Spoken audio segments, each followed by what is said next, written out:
Recognize. Order, please. Further debate. I am now recognizing the member from Kiiwetinoong. No? Yes. Solomon Mamagwed. My name is Saul Mamakwa. I'm originally from a community of Kingfisher Lake. It's a small community of 600 people. It's a flying community. And I'm very pleased to be here today to paint a picture, I guess, of our, the area, the new riding that was created.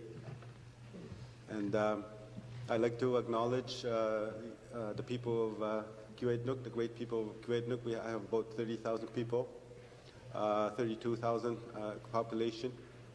And when we talk about treaties with First Nations, we have Treaty 3, Treaty 9, and Treaty 5 that exist in the riding. And I'd like to acknowledge also my guests here, my leadership, community leadership. And so it's really interesting on last few days for me. When I first decided to run, I've always been an advocate for the First Nation side. And I realized that this is a colonial system, this is a colonial government. The legislations, the policies, the approaches never served First Nations people at best. I spoke about my language. I'm not, like one of the things for me, OG Cree is my first language. And it's really, I guess an historic moment as well for us as First Nations people to be able to speak the language in the House. And also, most importantly, it's, again, an historic moment for the people of Kiiwetinoong riding and all the Indigenous language speakers of Ontario. Further on, let it be said that, the people of Kiiwetinoong have worked hard over many years to advance the issues outside of government. Now, my seat, my role as an MPP, gives us an opportunity to push, what is right and what is just inside the Ontario's legislature. Again, as a newly elected member for Kiiwetinoong, I am deeply honored to be here standing before everyone. And again, acknowledging the significance of it, I would like to, thank the Creator and also, my people for being here, and also at the beginning, at the opening of this session, the Speaker acknowledged the traditional territory of the First Nations people. To me, that meant well. That meant it really hit it home for me, and. So, again, I'd like to acknowledge the traditional territory of the Mississaugas of the New Credit and the Six Nations of the Grand River that we are on in. And also, I'd like to acknowledge the many First Nations and Métis in the more recent times, the Inuit that have traveled through this territory once upon a time as hunters, gatherers, and traders, and more recent times in search of work, education, and a better way of life. And to all those people that have succeeded in this goal, I salute them. But to those sitting in the margins of society and our region, struggling to achieve what Canada and Ontario promised would be our future within the treaties, I will work hard to ensure that we, in this legislature, work towards building a system that where our people have access to those great things. And to education, to jobs, to the support systems that you need, that coming from the small community to a big city. This is very structure right here. I'm standing today is a very foreign structure for me. When we talk about Inaugral, I start thinking about equity.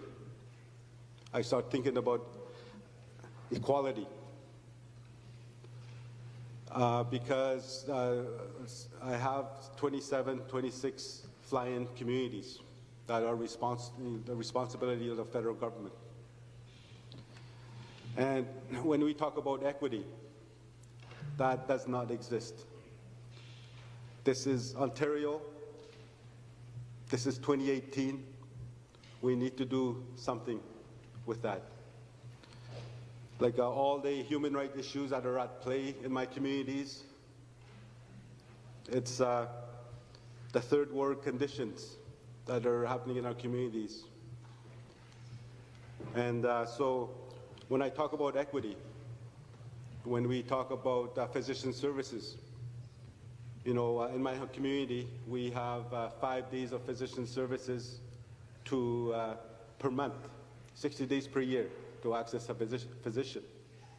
Everyone in Ontario has access to a family doctor. We have a community doctor. And the wait time of that is very long. When we talk about long-term care in the Solihull area, our wait time is 4.5 years. When we talk about equity, when we talk about equality, that does not exist. Again, this is 2018. And the reason being, I believe, is the jurisdictional ambiguity because of the federal, provincial ambiguity that exists. And that our people fall into the jurisdictional big black hole of systems, structures that are disaligned, and our people are played in they're played into a jurisdictional ping pong. That's your responsibility. I'm glad Minister of Health is sitting here listening to this. There's just too many needless deaths that happen in our communities.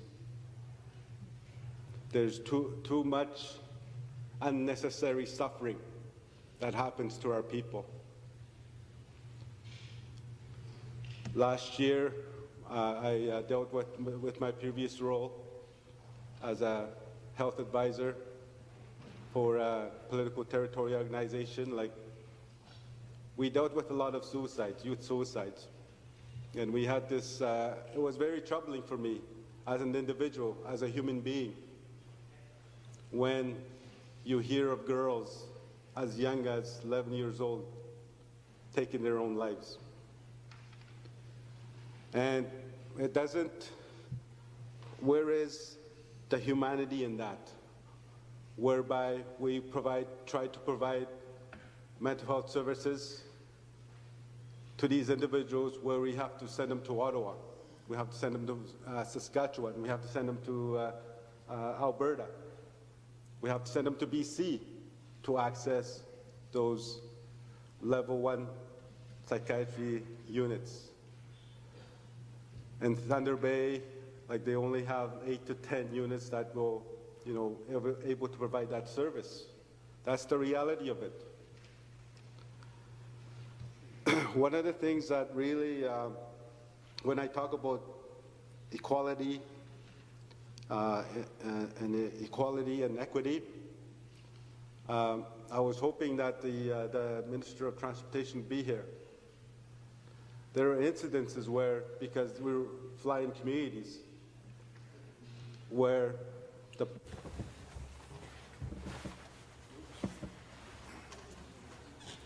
Sorry.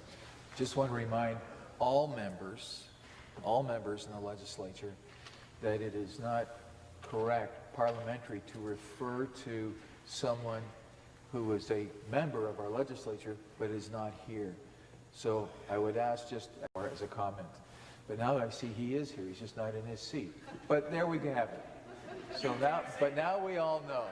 He's moving around on me, So forgive me for interrupting, but please continue. So I'll turn it back to the member from Kiiwetinoong. Sorry, sir. Sorry, Minister. I know, but one of the things that, that is striking sometimes is when, communities deal with a very, certainly some issues, some real issues. And I know there was one community a few years ago, 2 or 3 years ago, a young boy goes into medical distress. And it really hit me to a point where, whereby, Orange, was trying to, it was middle of the night, 2, 3 o'clock in the morning, couldn't land because the lights kept coming off.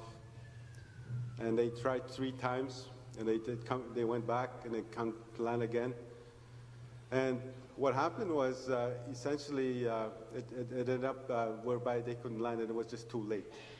And that's what I mean by the structures, the airports are not looked at as essential service because we're on reserve.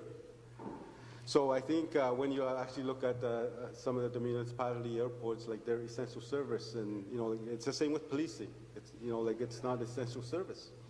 So it's really critical that that's what I mean by when I say needless deaths. That type of thing would not be allowed down here.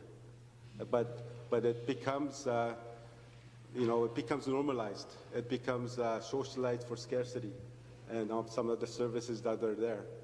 And it's really, I like to, those are the realities of it. And I was discouraged during the throne speech, whereby there was no mention of Indigenous peoples. I was discouraged. There was no mention of reconciliation with Indigenous peoples. And one of the things that we started looking at with the Nishnawbe Nation working towards, focusing on health, Ontario, Canada, and First Nations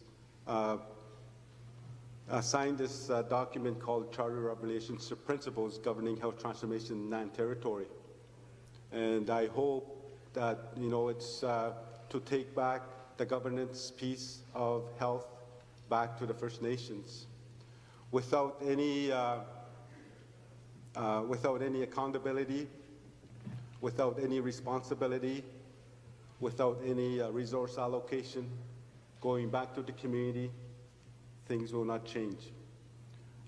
We cannot make decisions at this level, in Toronto or Ottawa, to make change in these communities. And we need to start looking at the self-governance, the autonomy of First Nations, whereby they take the control of their communities. So when I'm talking about reconciliation, that's the step towards reconciliation, is doing that work with First Nations.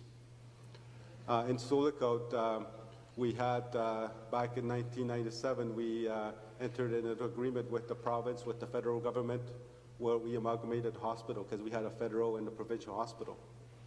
And the 4 parties worked together, which is the federal government, the provincial government, the municipal government, and First Nations. And that's a model that really works, work together to come up with a structure, come up with a hospital that works for everyone. And that, to me, that is reconciliation. I know within that Kiwetnuk riding, the cost of doing business, the cost of providing service, the cost of doing things in our communities is very high. $1 million may be worth $500,000 in a community of 47 Yabatuk, or communities like that.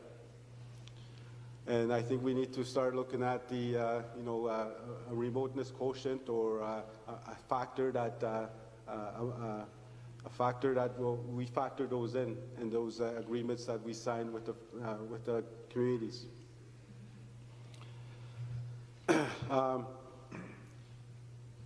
Another thing that I hear people talk about engagement with respect to like education curriculum. Engagement is very critical, but everybody has their own definition of what engagement is. Engagement can mean talking to the leadership, talking to the Grand Chief, talking to the council, but real engagement is when you actually talk to people on the ground. And I hear something about the engagement on the education curriculum. You need to do that with First Nations, where you actually engage with people. And at this time, I want to acknowledge Yabmatuk First Nation Chief from Yabmatuk, and talking about where the court canceled the mining permit over the lack of consultation. And it's really, that's what consultation means. We got to talk to the people. So I know some of these stories are very sad, but they're real. And I have to make it clear that reconciliation will happen with or without government. Reconciliation will continue on. It only depends on what side you're going to be at. Change is coming. Change is happening. Change in our communities is happening today. And I believe that we are here in the Ontario Legislature to make that change. And I'm able to help in every way I can to be the voice of the North, voice of the riding of Kiwetinoong, like in Solikot and Red Lake, Sandy Lake, Yabmatung. We often hear also news about the people of Kiwetinoong, that our people are suffering. As I said earlier, I talk about suicides, children and youth, the poverty, the lack of infrastructure, the lack of essential services, and in some cases, children lack the basic nutrition, nutritious breakfast, comfortable desk, heated schools. There's so many things that become so normal for our people that would be not acceptable in your ridings in Toronto. And I know an example, like say in health, even though it's federal responsibility, they still run in a nursing station model. I have communities that have 3,000, 3,500 people. We're just down a little bit down south. There's a community of 2,700 people, and they have a hospital. They have 9 beds of long-term care. In Slolikov, we have 20 beds for long-term care for 30,000 people. And why, like I know one of the things is the province never funds anything on reserve. And that's where the jurisdictional ambiguity that exists. Why are not we having hospital structures on reserve?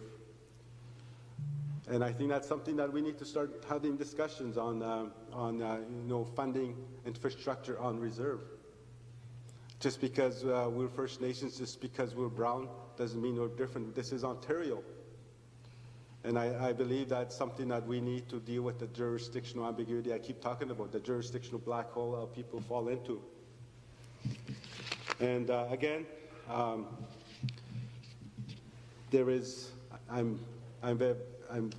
very hopeful.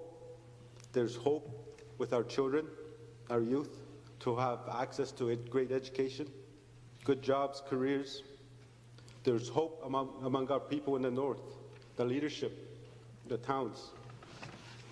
And, we start looking at building roads, infrastructure, economic development opportunities, revenue sharing agreements to ensure that they're self-sustaining, self-reliant in a way our grandmothers and our grandfathers once were before the treaties were signed. There is hope among our elders with language, with the lifelines of positive change, that our people, children are well fed, go to good schools. As the MPP of Kiwetanuk, I am guided by all these things, guided by my ancestors who signed the Treaty 9, Treaty 5, and Treaty 3. And the sole objective of those signing of treaties was to ensure that our people live a good life. And yes, while I'll be guided by those challenges and despair of our people in Kiwetanuk and the far north, I also be guided by, every single day by the hope that is there. Thank you. Thank you very much.